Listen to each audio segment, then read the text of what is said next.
Everyone, this is Siddhant Chopra. Welcome to Achievers Academy. So students, आज हम start करने वाले हैं क्लास 10th का सोशल साइंस का इकोनॉमिक्स का क्विक रिवीजन। सो स्टूडेंट्स, आज हम स्टार्ट करेंगे हमारा फर्स्ट चैप्टर है जो हमारा वो है डेवलपमेंट को हमने 6 टॉपिक्स में डिवाइड करा है। फर्स्ट जो है डेवलपमेंट क्या होता है। डेवलपमेंट बेसिक लैंग्वेज में जो है बताएं तो उसमें डेवलपमेंट मतलब हर एक कंट्री का, हर एक पर्सन का डेवलपमेंट अलग अलग होता है, उसके अलग अलग गोल्स होते हैं, उसके हिसाब से उसकी क्राइटेरिया अलग अलग होता है। डेवलपमेंट किसी स्टूडेंट का ये हो सकता है कि मैं एक बेटर एजुकेशन लूँ, बेटर जो है जॉब्स परस्यू करूँ और एक बेटर जो है लाइफ फुलफिल करूँ। एक कंट्री का एक ये डेवलपमेंट होता है कि मैं कैसे एक बेटर कंट्री जो है वो बनाऊँ, या एक जो कंट्री है वो कैसे अपने लीडर्स जो है, अपने यहाँ के जो लीडर्स है वो ये ट्राई करते हैं कि कैसे हम जो है एक कंट्री को एक बेटर डेवलप कंट्री बनाए। जैसे इंडिया है तो इंडिया एक डेवलपिंग कंट्री है, पर इंडिया ये ट्राई करता है कि कैसे वो जो है डेवलप कंट्री बने। एग्जांपल जैसे यूएसए। तो आज जो है हमने फर्स्ट टॉपिक जो है हमने डेवलपमेंट को डिवाइड करा है दो पार्ट्स में। Developing different peoples and different goal. हर एक पर्सन का अपना अपना गोल होता है और उसके हिसाब से उसकी डेवलपमेंट की डेफिनेशन अलग होती है। जैसे डिफरेंट गोल में फर्स्ट हमने लिखा है लैंडलेस लेबर। लैंडलेस लेबर वो पर्सन होते हैं जो कि ये ट्राई करते हैं कि मुझे डेली का जो है वेजेस मिले या डेली का वर्क मिले। तो लैंडलेस लेबर की हमेशा यही गोल होता है कि मैं जब भी काम के लिए निकलूँ तो मुझे जो है डेली का जो है कुछ ना कुछ अर्निंग हो और वो उससे जो है मेरी लाइफ जो है वो चले। फार्मर्स जो है जो डिपेंड है रेन पे, तो वो ये ट्राई करती है हर एक कंट्री की गवर्नमेंट से कि वो वहाँ पर जो है वो इरिगेशन फैसिलिटी ऐसी प्रोवाइड्स करें जिसकी वजह से जो है फार्मर जो है रेन के ऊपर डिपेंड ना रह सके। वो उनका एक डेवलपमेंट का गोल है।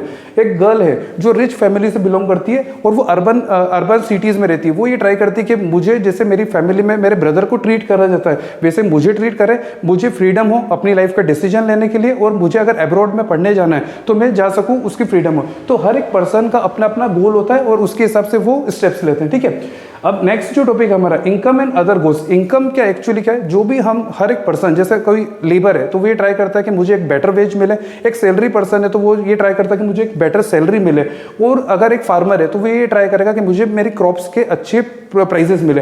तो वो जो है एक उसका मटेरियल थिंग्स हुई। मटेरियल थिंग्स जो है उससे हम एक बेटर लाइफ जी सकते हैं, पर वही हमारी लाइफ में सब कुछ नहीं होती। उसके अलावा अदर क्राइटेरिया भी होते हैं, और अदर क्राइटेरिया में होता है कि हमें एक बेटर फ्रीडम मिले, हमें एक इक्वलिटी मिले, और हमें जो है एक सिक्योरिटी मिले। अगर आपने एक ऐसी जॉब ली जहां पर आपको पैसा तो मिल रहा है बट आपकी फैमिली सिक्योर नहीं है तो वो उसका कोई सेंस नहीं है। इनकम जो है वो आ रही है, वो मटेरियल थिंग्स जो है वो तो फुलफिल हो रही है, पर अदर थिंग्स जो है वो भी इंपॉर्टेंट होती है फैमिली के लिए। नेक्स्ट जो टॉपिक है हमारा वो है national development and compare different countries और स्टेट। अब जैसे नेशन, मैंने अपने फर्स्ट में स्टार्टिंग में जो बताया था कि इंडिया जो है वो आज एक डेवलपिंग कंट्री है। वो यही ट्राई कर रहा है हर ईयर और ईयर, हमारे लीडर्स और हमारे जितने भी जो पॉलिटिशियंस और हमारे जितने भी जो लोग हैं वो यही ट्राई कर रहे हैं कि कैसे जो है हम इंडिया को एज ए डेवलपिंग कंट्री से डेवलप कंट्री जो है वो बनाएं।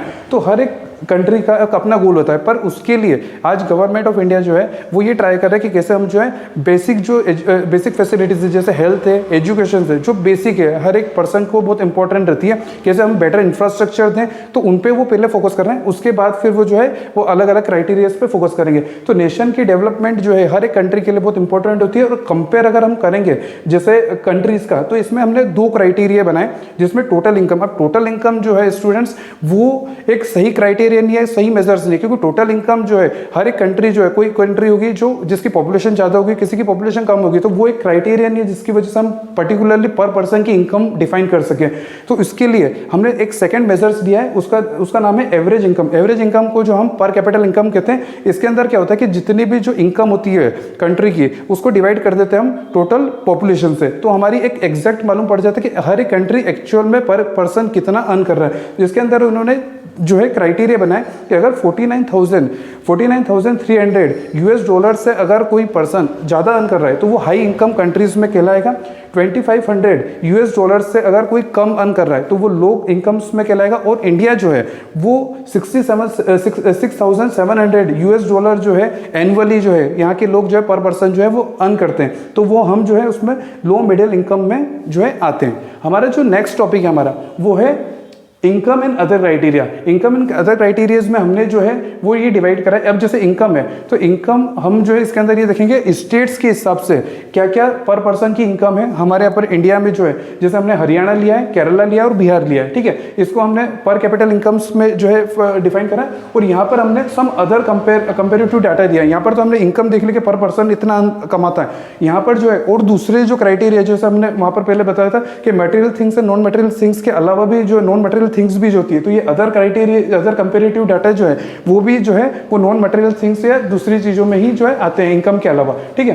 तो अब इसके अंदर जो पर कैपिटल इनकम में फर्स्ट है हरियाणा। तो हरियाणा जो है उसकी पर कैपिटल इनकम जो है 2,36,147 जो पर्सन है वहाँ पर वो इतना अर्न करते हैं पर एनुअली। केरला जो है वहाँ पर 2,04,105 जो है पर्सन जो है पर एनुअली अर्न करते हैं। एंड बिहार जो है वहाँ पर 40,982 जो है वो अर्न करते हैं। अब देखा जाए तो बिहार जो है वो सबसे लीस्ट जो है अर्न करता है कंपेयर टू थ्री स्टेट्स में। अगर ये तो हो गया पर कैपिटल के इनकम के हिसाब से। अब जो सेकेंड टॉपिक है हमारा जिसको हमने सम अदर क्राइटेरियाज में डिफाइन करा है, उसके अंदर जो है हमने वही स्टेट्स लिए हरियाणा, केरला एंड बिहार। इसके अंदर हमने 3 अलग अलग कंपेयर करें। एक है फर्स्ट है इन्फेंट मोर्टेलिटी रेट। इस पे इन्फेंट मोर्टेलिटी रेट वो होता है जिसमें 1 ईयर से कम अगर कोई किसी का भी अगर न्यू बॉर्न बेबी है, अगर वो 1 ईयर से कम अगर जीता है या अगर 1 ईयर का कम में ही उसकी डेथ हो जाती है तो उसके हिसाब से 1000 के हिसाब से किस जगह पर जो है किस स्टेट्स में जो है कैसा परफॉर्म कर रहे हैं। और इससे मालूम पड़ता है कि वहाँ के उस स्टेट का हेल्थ का क्राइटेरिया है, हेल्थ सेक्टर कैसी है। फिर जो है लिटरेसी रेट, यहाँ पर हमें मालूम पड़ता है कि एजुकेशन जो है वो किस स्टेट की कैसी है। और लास्ट हम देख रहे हैं कि जिसमें पर 100 स्टूडेंट्स में कितने जो बच्चे हैं जो मिडिल क्लास में जो रहते हैं वो 14 to 15 की एज में जो है वो अटेंड कर रहे हैं स्कूल्स को। जैसे इसमें फर्स्ट हम देखेंगे इन्फेंट मोर्टेलिटी रेट में, तो हरियाणा में जो है 30 मतलब 1000 में से 30 जो चाइल्ड है वो हर साल जो है उनकी डेथ हो जाती है। मतलब हेल्थ जो सेक्टर है वो वहाँ पर इतना बेटर नहीं है। केरला जो है वो इसमें फार बेटर है कंपेयर टू 3 सेक्टर्स में। अब इसके हिसाब से अगर हम देखा जाए यहाँ पर तो इनकम के हिसाब से हरियाणा सबसे ज़्यादा अर्न कर रहा है, पर यहाँ पर इन्फेंट मोर्टेलिटी मतलब हेल्थ सेक्टर में अगर वो चाहें तो वो बेटर कर सकते हैं, तो यहाँ पर पॉसिबिलिटी है। तो यहाँ पर उसके बाद फिर केरला जो है वहाँ पर 7 जो चाइल्ड है उनकी डेथ होती है 1000 में। और बिहार जो है वहाँ पर 32 चाइल्ड जो है वो उनकी डेथ होती है। तो यहाँ पर देखा जाए तो लिटरेसी रेट तो 82 जो है वो हरियाणा में 82% जो है वो हरियाणा में है। उसके बाद फिर केरला में 94% है और जो बिहार है वहाँ पर 62% है। मतलब बिहार में जो है वहाँ पर कैपिटल इनकम के हिसाब भी वर्क करना जरूरी है। और infant mortality rate, literacy rate और जो अटेनेबल रेशियो जो है जो पर स्टूडेंट्स का उसमें भी वहाँ पर वर्क करना जरूरी है, क्योंकि यहाँ पर भी 61 स्टूडेंट्स जो है हरियाणा में जो है वो अटेंड करते हैं। केरला में जो है 83 नंबर से है और बिहार में जो है 43 जो स्टूडेंट्स है वो अटेंड करते हैं, ठीक है। अब हमारा जो नेक्स्ट टॉपिक है वो है हमारा पब्लिक फैसिलिटी। अब पब्लिक फैसिलिटीज जो है हम यहाँ पर जो है कंपेयर करेंगे यहाँ अपने यही वाला जो हमारा क्राइटेरिया ले रखा था हमने इनकम के बेसिस पे। अब जैसे हरियाणा जो है अर्न कर रहा है पर कैपिटल के हिसाब से सभी सबसे बेटर, केरला और बिहार से बेटर। पर क्या सही में वहाँ पर फैसिलिटीज है? तो उसका आंसर है नो, क्योंकि हमने जहाँ पर देखा है कि पब्लिक फैसिलिटीज में सबसे इंपॉर्टेंट होती है एजुकेशन, हेल्थ और ये सब चीजें, ठीक है। तो हेल्थ के हिसाब से देखा जाए तो उससे हरियाणा से बेटर केरला है। एजुकेशन के हिसाब से देखा जाए तो भी केरला है। तो पब्लिक फैसिलिटीज जो है वो ऐसी फैसिलिटीज होती है जिसके अंदर जो गवर्नमेंट है वो भी वहाँ पर इनिशिएटिव्स लेती है। तो केरला की गवर्नमेंट ज़्यादा बेटर इनिशिएटिव लेती है कंपेयर टू हरियाणा की, ठीक है।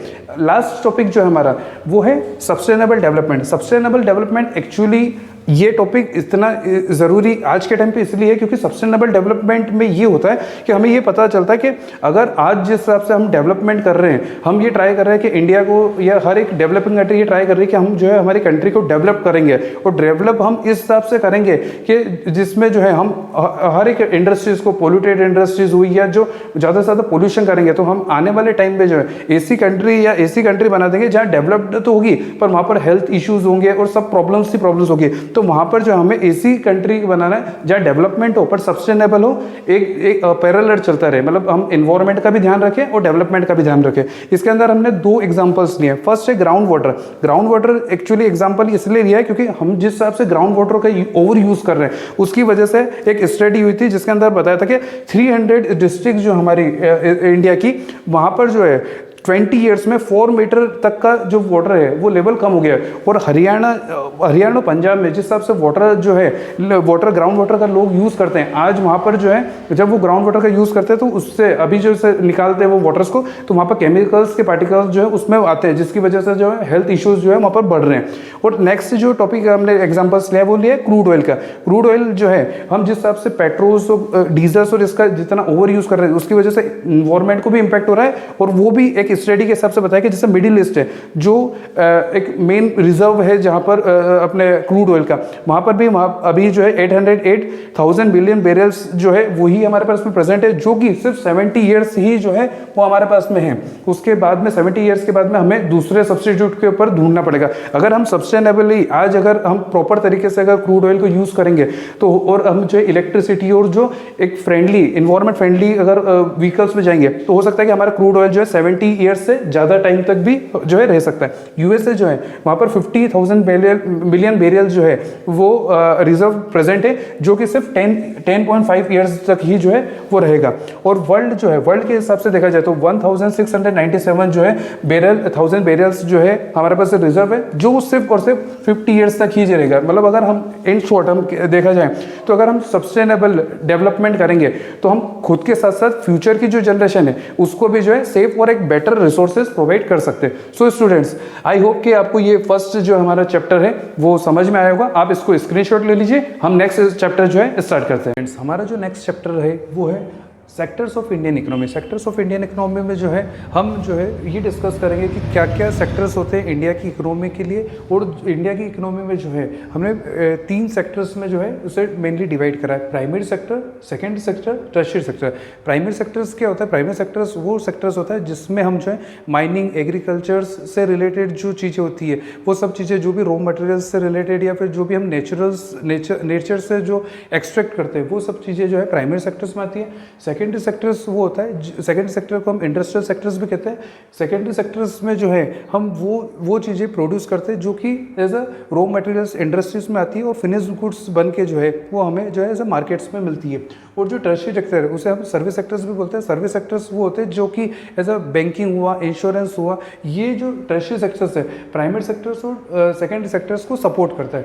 नाउ हम जो है डिस्कस करेंगे इसके अंदर जो 3 इंपॉर्टेंट क्वेश्चन है जो रेज होते हैं वो है how do we count the various goods and services.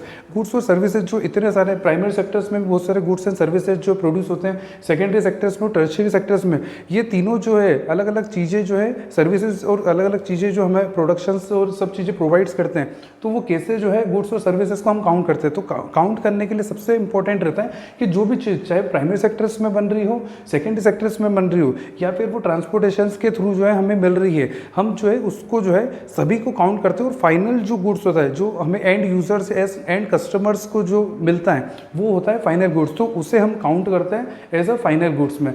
How do we find a GDP? GDP होता है gross domestic production. Gross domestic production मतलब जितना भी पूरे साल भर में जितना भी प्रोडक्शन हुआ, चाहे प्राइमरी सेक्टर से, टर्शियरी सेक्टर से या फिर सेकेंडरी सेक्टर से, वो जो है और वो जो प्रोडक्शन है वो जो है विद इन कंट्रीज में हुआ है और 1 ईयर के अंडर में जो है वो हुआ है, उससे हम जो है जीडीपी होता है। और हर एक कंट्री जो है जीडीपी एक क्राइटेरिया रखती है एज अ ग्रोथ का, तो जैसे जैसे जीडीपी की ग्रोथ बढ़ती है वैसे वैसे कंट्री जो है वो इंडिकेट करती है कि वो बेटर वर्क कर रही है और प्रोडक्शंस में वो बेटर इंक्रीज हो रही है। ठीक है, historical changes in a sector. अब क्या हुआ कि जैसे हमारी इंडिया इंडिपेंडेंट हुई 1947 में, उस टाइम पे मेनली हमारी जो पॉपुलेशन थी वो एग्रीकल्चर बेस्ड पॉपुलेशन थी।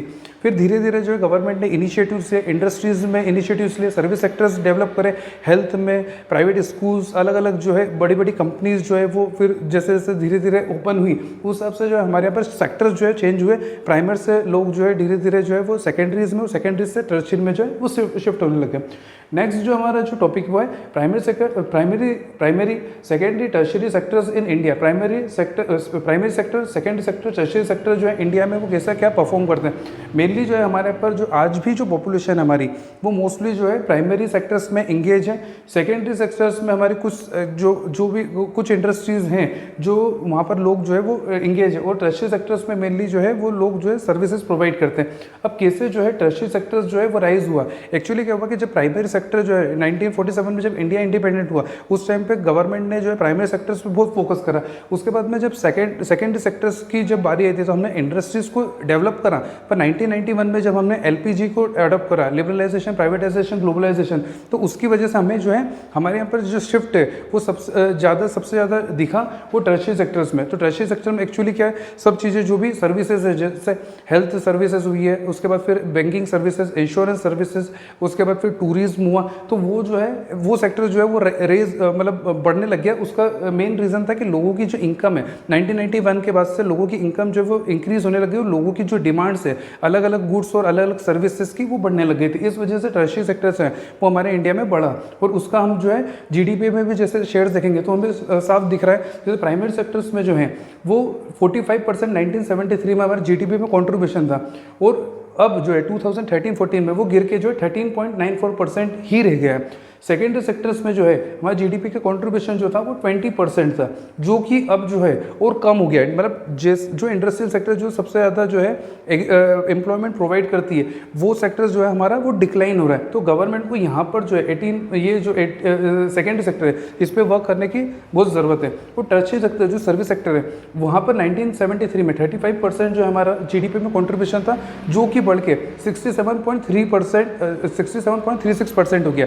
ये एक बेटर तो साइन है, पर इसकी वजह से क्या सही में हमारे यहाँ पर एम्प्लॉयमेंट जनरेशन हो रही है वो भी इंपॉर्टेंट है, क्योंकि अदरवाइज नहीं तो वेल्दी जो रिच जो है वो रिच होते जा रहा है और जो पुअर है उसको एम्प्लॉयमेंट नहीं मिले तो वो एक ऐसी जीडीपी जो ग्रो हो रही है पर वहाँ के मोस्टली जो लोग हैं वो अनएम्प्लॉयड है, तो उसका कोई सेंस नहीं है। तो उसके लिए जो है मेनली गवर्नमेंट को जो है इस क्राइटेरिया पे इस पे जो है फोकस देना चाहिए। जैसे हमारे पे जो shares of sectors of employment है, जैसे हमने प्राइमरी सेक्टर्स में 1973, 77 और 78 में जो है 71% जो पॉपुलेशन हमारी एग्रीकल्चर पे डिपेंड थी, जो कि अभी डिक्लाइन होकर 31% जो है 2017-18 में है। सेकेंडरी सेक्टर जो है 11% जो है एम्प्लॉयमेंट जनरेट जो है कर रहा था, अब जाके वो सिर्फ 25% जो है वो एम्प्लॉयमेंट जनरेट कर रहे हैं। और जो टर्शियरी सेक्टर्स है वो 18% जो है 1977-78 में जो है टर्शियरी सेक्टर्स जो था एम्प्लॉयमेंट दे रहा था, आज जो है वो 2017-18 में 44%। तो टर्शियरी सेक्टर से हमारा पर डेवलप अच्छा हो गया, पर अभी जो है हमें सबसे ज़्यादा अभी मेनली फोकस करना है वो सेकेंडरी सेक्टर में, क्योंकि प्रोडक्शन जो है जो भी इंडस्ट्रीज़ है वो सब सेकेंडरी सेक्टर्स में आती है। अगर हम सेकेंडरी सेक्टर्स को भी इक्वली ही जो है इतना ही पार्टिसिपेट देंगे और इक्वली ही जो है हम यहाँ पर भी जो फोकस करेंगे तो हो सकता है कि हमारी सेकेंडरी सेक्टर जो है वो बेटर डेवलप हो सके। हमारा जो नेक्स्ट टॉपिक है स्टूडेंट्स वो है division of sectors. Division of sectors actually क्या है कि दो पार्ट्स में डिवाइड है, ऑर्गेनाइज सेक्टर और अनऑर्गेनाइज सेक्टर। ऑर्गेनाइज सेक्टर्स क्या होता है, ऑर्गेनाइज सेक्टर्स जहाँ पर जो है गवर्नमेंट के रूल्स रेगुलेशंस जो है वो सब इम्प्लीमेंट होते हैं। जैसे फॉर एग्जांपल कोई पर्सन है, जैसे राम है, राम जो है वो एक कंपनी में एम्प्लॉयड है और वो एक ऑर्गेनाइज सेक्टर से, तो वहाँ पर उनकी जो जॉब रहेगी वो 10 to 5 रहेगी। वहाँ पर जो उनको प्रोविडेंट फंड मिलेगा, उनको हेल्थ इंश्योरेंस, उसके बाद में जो है होम फैसिलिटीज़ और सब चीज़ें जो है एजुकेशन फैसिलिटीज़ वो उनको मिलेगी। पर अनऑर्गेनाइज सेक्टर ऐसा सेक्टर से जहाँ पर आपको जो है जॉब की कोई गारंटी नहीं रहती है। आज आप जो है आज आप जो है वर्क कर रहे हो पर आपकी कोई गारंटी नहीं कि कल आपकी जॉब रहे ना रहे, और यहाँ पर जो ना कोई प्रोविडेंट फंड रहता है, ना कोई गवर्नमेंट के रूल्स रेगुलेशन होते हैं। तो ये जो अनऑर्गेनाइज सेक्टर है वो हमारे यहाँ पर मोस्टली जो है मेजर चंक ऑफ जो लोग हैं वो सबसे ज़्यादा अनऑर्गेनाइज सेक्टर्स में एम्प्लॉयड है। तो हमें जो है गवर्नमेंट को ये फोकस करना चाहिए कि कैसे हम जो है अनऑर्गेनाइज सेक्टर से लोगों को शिफ्ट करें ऑर्गेनाइज सेक्टर में। इसके लिए हमें जो है यहाँ पर अलग अलग प्रोग्राम्स चलाने पड़ेंगे, स्किल इंडिया या फिर जो है मेक इन इंडिया और अलग अलग प्रोग्राम्स इनिशिएटिव लेने पड़ेंगे। जैसे गवर्नमेंट ने जो है मनरेगा एक स्कीम्स स्टार्ट की थी, जिसकी वजह से हम जो है 100 डेज तक जो है लोगों को एम्प्लॉयमेंट देंगे, उसकी वजह से एटलीस्ट अश्योरिटी हो जाएगी 100 डेज तक तो उनको वर्क मिलेगा। तो और एक नीति आयोग की रिपोर्ट थी जिसके हिसाब से बताया कि अगर हम जो है हमारे पर इतना पोटेंशियल है कि अगर हम जो है एजुकेशन सेक्टर में ही, खाली एजुकेशन सेक्टर में ही अगर प्रॉपर वर्क करें तो 20 लाख जॉब जो है वो हमारे एजुकेशन सेक्टर्स में ही जो है वो मिल जाएगी। और उसके साथ साथ ही हमारे यहाँ पर जो है हेल्थ सेक्टर जो है वो भी जो है बहुत अपॉर्चुनिटीज़ है। जैसे जैसे टर्शियरी सेक्टर्स जो है वो डिमांड में इसलिए भी आ रहा है क्योंकि लोगों की जैसे अर्निंग बढ़ रही है, इसकी वजह से लोग जो है वो ज़्यादा प्रेफर कर रहे हैं कि बाहर जो है प्राइवेट स्कूल्स में अपने बच्चों को पढ़ाना, प्राइवेट जो है वो प्राइवेट चीज़ों को वो ज़्यादा प्रेफर कर रहे हैं क्योंकि वो अर्न कर रहे हैं और वो ज़्यादा से ज़्यादा टूरिज्म और ये ज़्यादा बढ़ रहा है। तो इस वजह से हम जो है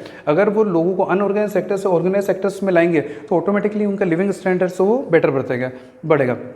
लास्ट जो हमारा टॉपिक है वो टर्म्स ऑफ ओनरशिप जो है दो टाइप की होती है, हर मतलब मेनली हमारे यहाँ पर वो होती है पब्लिक सेक्टर्स और प्राइवेट सेक्टर। पब्लिक सेक्टर क्या होता है? पब्लिक सेक्टर्स वो होता है जिसमें गवर्नमेंट का पूरा कंट्रोल होता है, मोस्टली जो भी स्टेप्स लेती है वो गवर्नमेंट लेती है। 1991 के पहले जब एलपीजी नहीं आया था उससे पहले मोस्टली हमारे पास जो भी वर्क होते थे, जो इंडस्ट्रीज में हुआ या फिर जो गवर्नमेंट रूल्स रेगुलेशन जो भी पॉसिबिलिटी जो भी करते थे वो मेनली जो पब्लिक सेक्टर्स में करते थे। मेनली फोकस जो था उनका पब्लिक सेक्टर को डेवलप करना था, क्योंकि गवर्नमेंट का ये ट्राई था कि हम इतने सालों तक जो है कॉलोनी थे 1947 तक, तो गवर्नमेंट ये ट्राई कर रही थी कि हम प्राइवेट प्लेयर्स को, चाहे वो इंडिया में हो या फॉरेन में, उनको जो है इंडिया में एंटर ना करने दें, क्योंकि उनको ये डर था कि जैसे ईस्ट इंडिया कंपनी ने जैसे इतने सालों तक इंडिया को ऐसा कंट्रोल करा, जैसे कॉलोनी बनाया, वैसे कोई प्राइवेट प्लेयर्स या कोई बाहर की फॉरेन कंपनी जो है हमारे यहाँ इंडिया में आ जाए। तो इस वजह से उन्होंने पब्लिक सेक्टर्स को ही फोकस करा, प्राइवेट को फोकस नहीं करा। इस वजह से जो है पब्लिक जो है वो बेटर करते गए। पर पब्लिक सेक्टर्स का एक माइनस पॉइंट ये था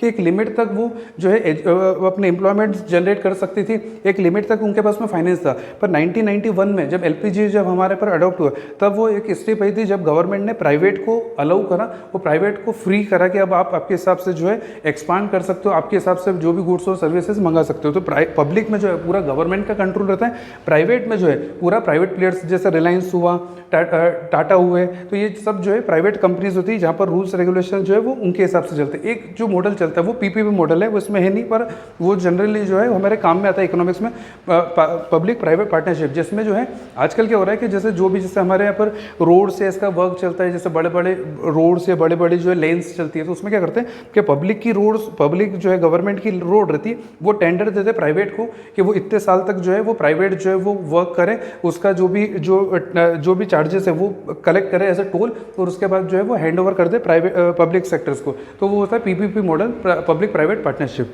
सो आई होप कि आपको ये जो सेक्टर्स ऑफ इंडियन इकोनॉमी है वो समझ में आया होगा। अब जो है हम नेक्स्ट चैप्टर्स पे चलेंगे और फिर आप जो है इसका स्क्रीनशॉट ले लीजिए। Thank you. Hello everyone, this is Siddhant Chopra, welcome to Achievers Academy. So students, आज हमारा जो टॉपिक है वो है मनी एंड क्रेडिट, जो कि इकोनॉमिक्स की थर्ड चैप्टर है, उससे लिया है। इसके अंदर जो हम डिस्कस करेंगे मनी क्या होता है और क्रेडिट क्या होता है उसके बारे में। फर्स्ट हम डिस्कस करेंगे कि मनी जो वर्ड है वो आया कहाँ से, कैसे जो है वो इवॉल्व हुआ, सब कुछ हम जो है इसके अंदर इसमें इंट्रोडक्शन में देखेंगे। तो मनी एक्चुअली क्या है? मनी जो है exchange of medium of exchange जो है वो बना। उससे पहले क्या होता था कि पहले जब एशियन टाइम पे जो है हम जब भी जो चीज़ें जो भी खरीदते थे या जो भी जो सेल करते थे वो होता था गुड्स में। तो जैसे अगर किसी पर्सन को राइस चाहिए तो उसके बिहाफ पे वो जो है वीट को सेल कर देता था, और ये जो है एक कम कमोडिटी में जो है ये चल जाता था।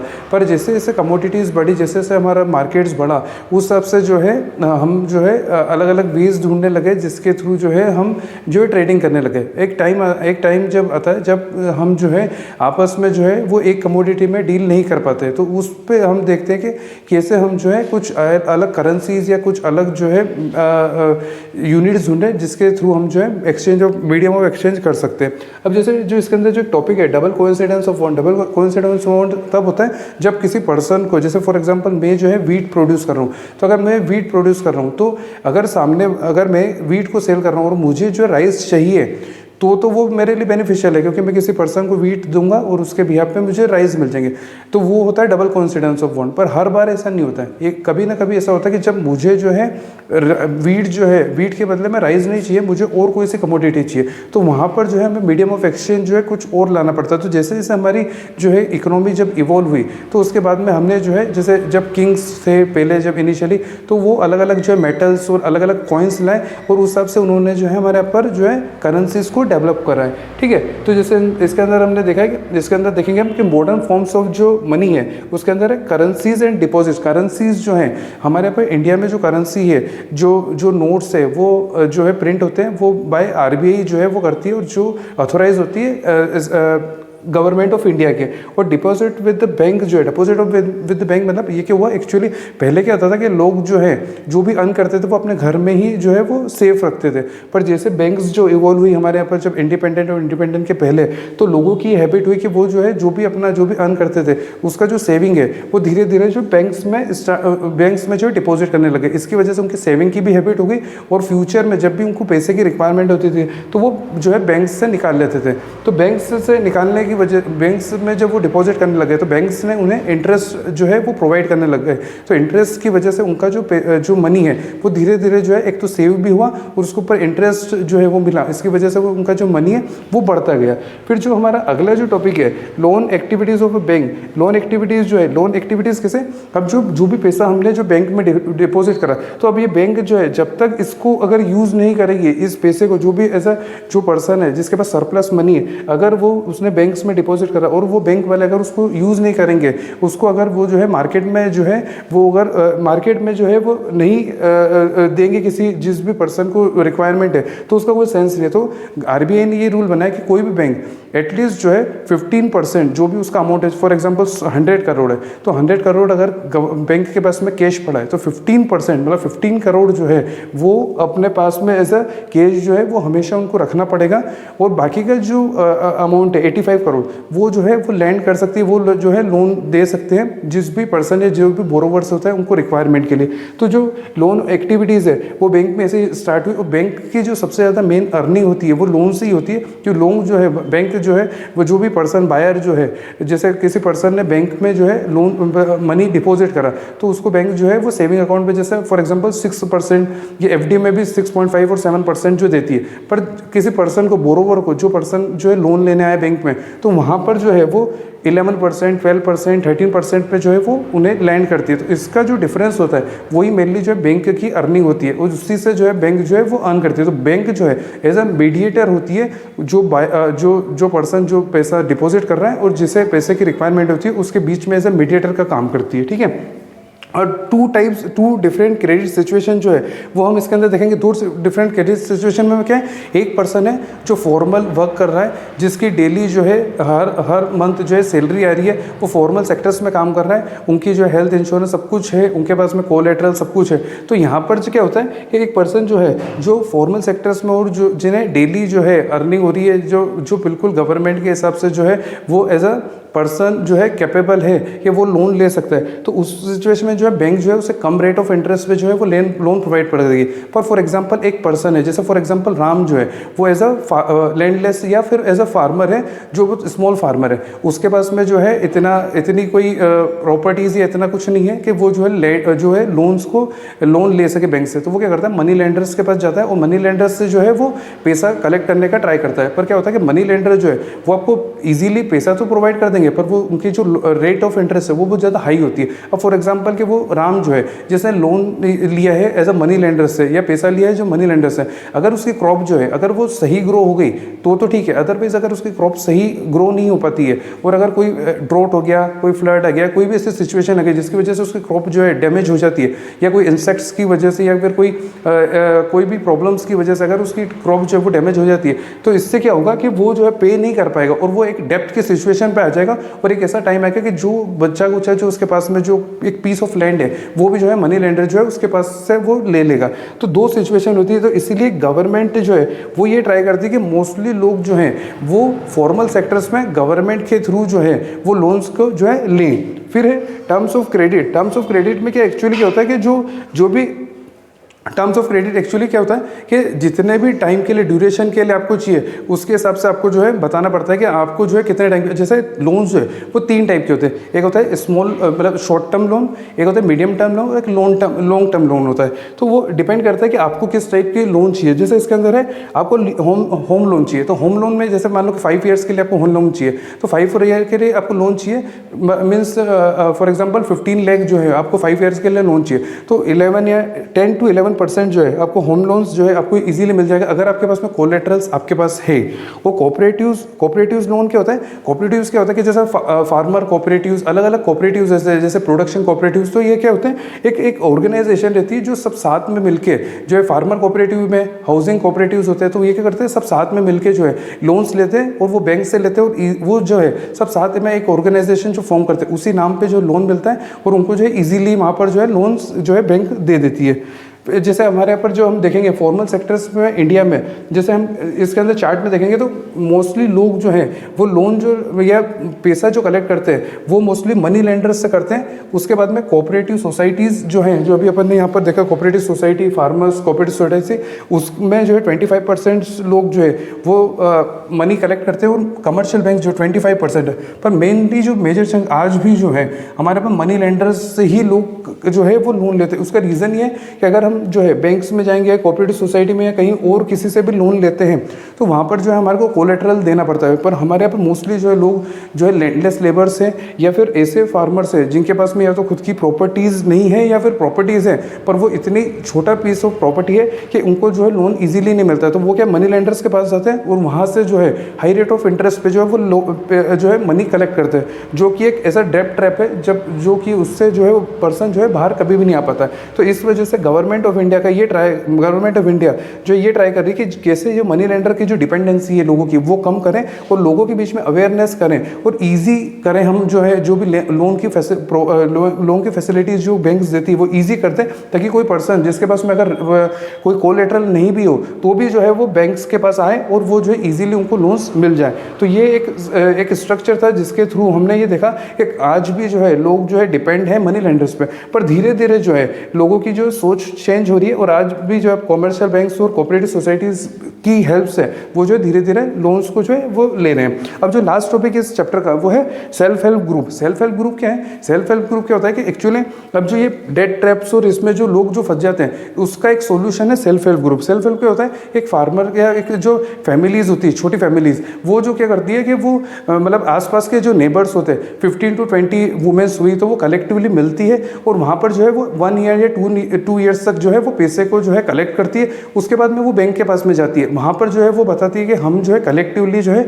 हम लोन लेना चाहते हैं। फॉर एग्जांपल वो हाउस अगर बिल्ड कर रहे हैं 15 to 20 वुमेन्स, या फिर वो अपने फार्मिंग के लिए लोन लेना चाहते हैं या सीड्स के लिए किसी भी एग्जाम से किसी भी पर्पज से, या फिर कोई डेट ट्रैप से मनी लेंडर से कहीं से पैसा लिया है और उनको वो वापस पे करना चाहते हैं, तो उसका सबसे बेस्ट है self help group. Self help group जो है वहाँ पर जो है अगर वुमेन्स जो है वो 15 to 20 कलेक्टिवली जाती है, एक ऑर्गेनाइजेशन फॉर्म करती है और वहाँ पर जो है वो बैंक के पास में जाके और वो बताती है कि ये सिचुएशन है, तो वहाँ पर जो है उनको ईजिली जो है लोन मिल जाता है। और वहाँ से जो उनकी जो डेट ट्रैप की और मनी लेंडर्स की जो ये जिसमें वो डेट ट्रैप में और जिसमें मनी लेंडर के मैटर्स में जो वो फंसते हैं वो भी जो है वो सॉर्ट आउट हो जाता है और सेल्फ हेल्प ग्रुप की हेल्प से जो है वो उनकी जो प्रॉब्लम्स है वो भी सॉर्ट आउट हो जाती है। तो हमने ये इसके अंदर देखा कि कैसे मनी जो है हमारा वो इवॉल्व करता है, कैसे क्रेडिट सिचुएशन, कैसे लोन्स जो है वो हमारे पर अलग अलग जो है सेक्टर्स में जो है बढ़ते हैं और कैसे जो है अब जो है जो इतनी प्रॉब्लम्स है पर धीरे धीरे जो है हम उसको जो है वर्क कर रहे हैं, जिसके थ्रू हम जो है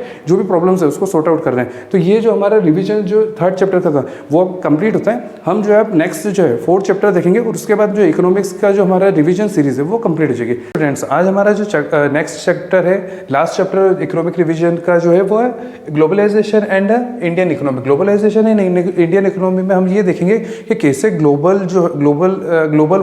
वर्ल्ड जो है वो एक दूसरे के साथ में इंटरकनेक्ट हुआ, कैसे जो है आज जो है हम चाहे अमेरिका से कोई प्रोडक्ट मंगाना हो, चाहे ब्रिटेन से या कहीं भी किसी भी कंट्री के किसी भी पार्ट ऑफ कंट्रीज में अगर कोई भी प्रोडक्ट मंगाना है वो इजीली मंगा सकते हैं। क्यों? जो है ये 1947 में जब इंडिया इंडिपेंडेंट हुआ था तब ये जो है फैसिलिटीज़ नहीं थी। आज जो है हम चाहे तो कोई सा भी मोबाइल फ़ोन हुआ, कोई भी प्रोडक्ट हुआ, कोई भी सर्विसेज है हम इजीली जो है वो ले सकते हैं और इजीली जो है वो रिसीव कर सकते हैं।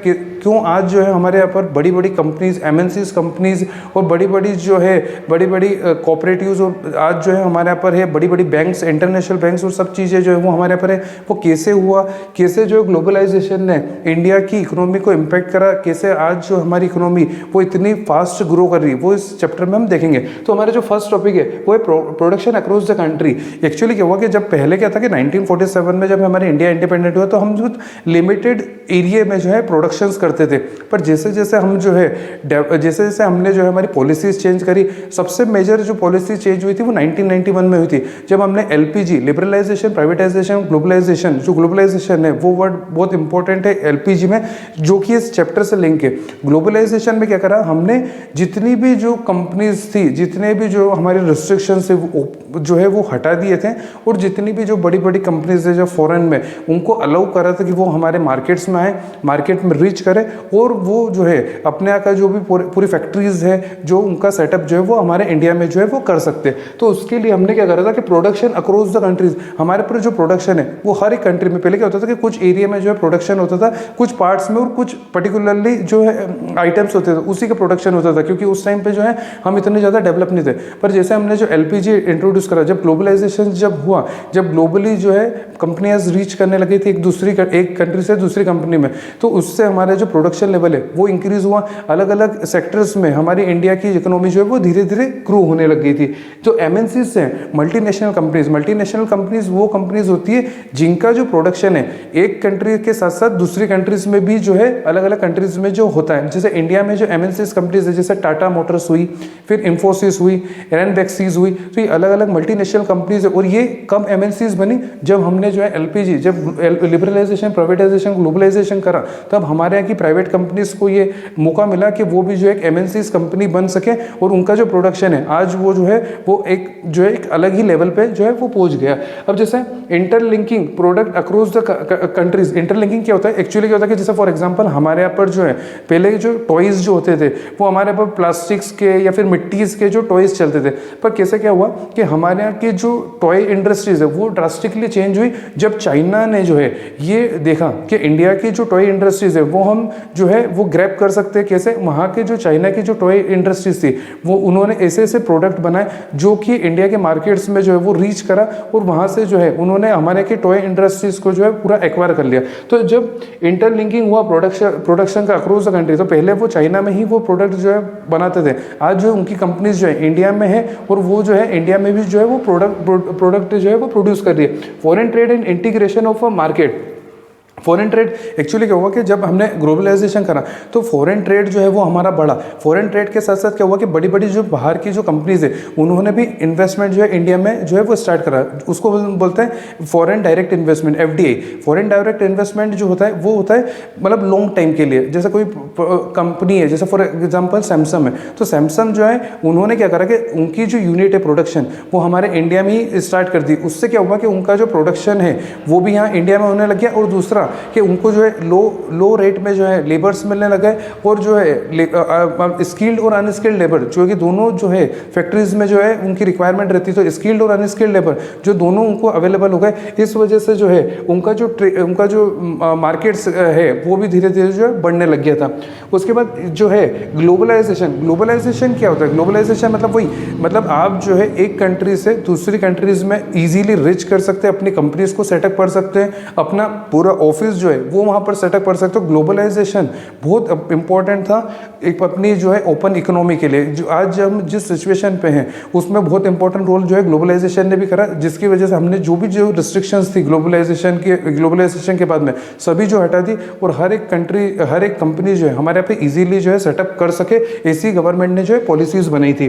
फिर factors that have been enabled the globalisation, इसके अंदर टेक्नोलॉजी और लिबरलाइजेशन, टेक्नोलॉजी का भी बहुत इंपॉर्टेंट रोल प्ले हुआ। जैसे हमने ट्रांसपोर्टेशन में इतनी बेटर टेक्नोलॉजी, ट्रांसपोर्टेशन जो है वो बेटर करा, पोर्ट्स जो है वो हमने बेटर करे ताकि इजीली जो है अगर कोई भी शिप्स जो है हमारे पे इजीली आ सके, इजीली जो है हम जो शिप्स को दूसरी कंट्रीज में से भेज सकते हैं। टेक्नोलॉजी आईटी जो है इंफॉर्मेशन टेक्नोलॉजी वो आज जो है हमारा बहुत इंपॉर्टेंट हब है। सॉफ्टवेयर में जो है हम बहुत आज इंपॉर्टेंट लीडिंग रोल प्ले करते हैं पूरे वर्ल्ड में। तो वो क्यों हो पाया, वो इसलिए हो पाया क्योंकि हमने ग्लोबलाइजेशन जब करा हमारी कंट्री में, तो इससे हमने जो है हमने टाई अप करा अलग अलग बड़ी बड़ी कंपनीज से, जिसकी वजह से हमारे यहाँ की कंपनीज जो है उनको ये एक मौका मिला, उनको कैपिटल्स मिली, जिसकी वजह से आज जो है हम बड़ी बड़ी इंफोसिस हुई, विप्रोज हुई, टीसीएस हुई, आज जो है इतनी बड़ी बड़ी कंपनीज उसी वजह से जो है हमारी बन पाई है। तो जो टेक्नोलॉजी का आज जो हमने जितना इंपॉर्टेंट जो रोल प्ले करा है वो जो है बहुत हमारी ग्रोथ के लिए बहुत इंपॉर्टेंट है।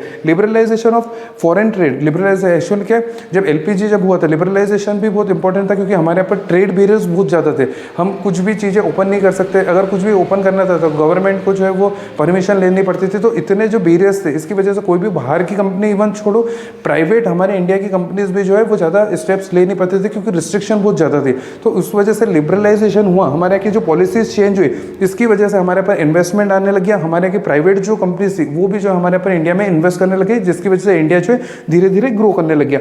वर्ल्ड ट्रेड ऑर्गेनाइजेशन एक ऐसा ऑर्गेनाइजेशन है जिसकी इस्टेब्लिशमेंट 1995 में हुई थी। वर्ल्ड ट्रेड ऑर्गेनाइजेशन का मेन पर्पस है कि जितनी भी कंट्री हैं पूरे वर्ल्ड में वो जो है फ्रीली जो है एक दूसरे के साथ में ट्रेड कर सके, कोई भी ट्रेड बैरियर ना हो, और अगर कोई भी प्रॉब्लम्स होती है तो वर्ल्ड ट्रेड ऑर्गेनाइजेशन जो है वो इंटरविन करके जो है उस जो डिस्प्यूट्स रहता है आपस में, जो ट्रेड में कंट्रीज में जो डिस्प्यूट्स रहता है, किसी कंट्रीज में सरप्लस है, कोई किसी कंट्री में डेफिसिट है, तो उसके बीच में जो आपस में जो है डिस्प्यूट होता है, या फिर कोई जैसे डेवलप कंट्रीज है वो कोई इश्यूज ले लेते कि भैया डेवलपिंग कंट्रीज जो है वो अपने फार्मर्स को ये स्कीम्स प्रोवाइड कर रही है, तो वहां पर जो भी डिस्प्यूट्स होता है उसको रिजोल्व करवाने के लिए जो है WTO ऑर्गेनाइजेशन जो हमने बनाया है। अब इम्पैक्ट जो है ग्लोबलाइजेशन का इंडिया में क्या पड़ा, बड़ी बड़ी MNCs जो MNCs कंपनीज है वो हमारे यहाँ पे डेवलप होने लगी। एक छोटी कंपनी जैसे इन्फोसिस है तो वो एक छोटी एक कंपनी थी, पर उन्होंने जो है जैसे ग्लोबल रीच करा, बड़े बड़े ऑर्डर्स मिले, तो वो धीरे धीरे इंडिया से जो है बाहर